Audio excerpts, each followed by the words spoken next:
My dear General, on his part, General Becker, whose mission was now at an end, wrote to the Minister of War, Rochefort. This is a letter from General Becker.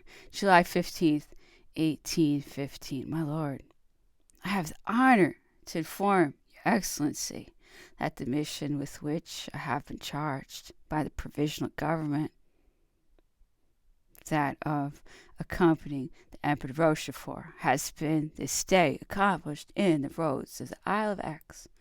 At 3 o'clock in the morning, His Majesty, convinced of the impossibility of proceeding to America on board a ship of war, disdained to have recourse to any secondary means to favor his voyage to the United States, and has adopted the noble resolution of writing to His Royal Highness the Prince Regent of England, claiming hospitality from him and the English nation. In consequence of this determination, the Emperor has gone aboard the English ship Bellerophon, Captain Maitland, who, by virtue of orders received from his government, has given His Majesty a reception worthy of a high rank, which he has occupied among the sovereigns of Europe. Should Your Excellency desire it, I shall have the honor of my arrival in Paris to give in a more detailed report of the execution of the orders confided to me. I confine myself this evening to the confirmation of the fact of Napoleon's reception on board a British ship of war and his departure for Great Britain. This step he has adopted, repeating his anxious wishes for the reestablishment of peace and the independence of the country. Count Becker, Lieutenant General. Whilst General Becker's dispatch was on its way to announce to Louis XVIII that he was really King of France, we were pursuing our course towards England. At 10 o'clock in the evening, we fell in with the Admiral's ship coming towards us under full sail. Having made a signal to us to cast anchor, she anchored close alongside the Bellerophon. The Admiral came to pay his respects to the Emperor and to request him to do him the honor to pay him a visit next day on board his ship, which was very appropriately named the Superb. The Emperor conversed for a long time with Admiral Hotham, appeared satisfied, accepted the invitation to breakfast on board the Superb, and every preparation it was made on board the Admiral's ship as far as a royal entertainment, and the Emperor was received with all the honors usually paid to crowned heads. The Admiral and all the officers of the squadron emulating each in and testifying their respect, and we were struck with great pains, which was taken to make us forget our cruel position. During the passage, the Emperor dictated the following abstract of his position at the Isle of Aix. The English squadron was not strong. 2 corvettes were stationed off the mouth of the Gironde. They blockaded the French corvette Bayadere and gave chase to the Americans, which daily sailed from the river in great numbers. At the Isle of Aix, we had 2 frigates of the first class, the Salle and the Medusa, the corvette Vulcan, and the brig Pervier. The whole of these were blockaded only by 174 of small size and 2 smaller vessels. Captain Poney of the Medusa offered to force a passage by engaging single-handed and at close quarters with the English ships. There can be no doubt that by running the risk of sacrificing 1 or 2 ships, we might have effected a passage, but Captain Philibert of the Salle, who commanded in the roads, refused to concur, and even threatened to use force if any vessel under his orders should attempt to force a passage. It is probable that this officer had received direct instructions from Fouché, who was already openly acting as a traitor and wished to use all means to deliver me up to the Bourbons.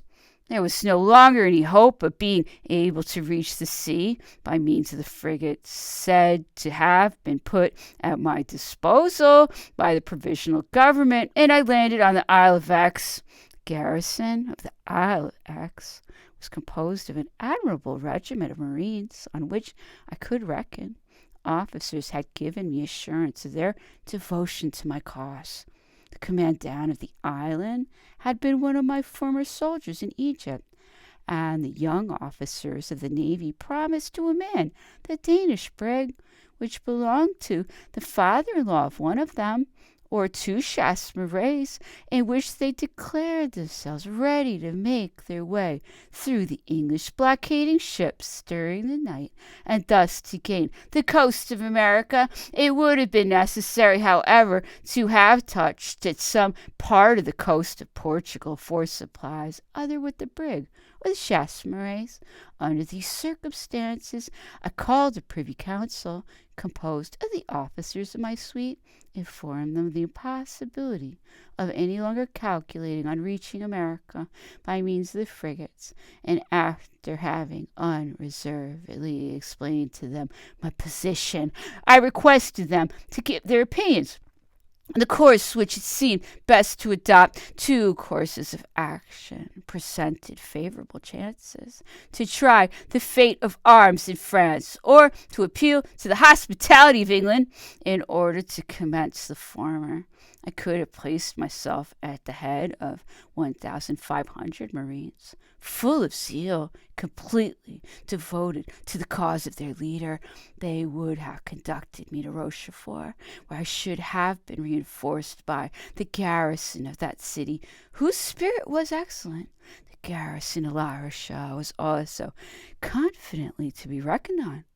It was composed of 4 battalions of Confederates who had offered their services and were in a condition to form a junction with General Clausel, who commanded at Bordeaux and had protested his inviolable attachment to the cause of the empire. And further, this would have made it easy to unite the armies of La Vendée and the Loire, and to maintain a civil war if we could not have succeeded in re-entering Paris.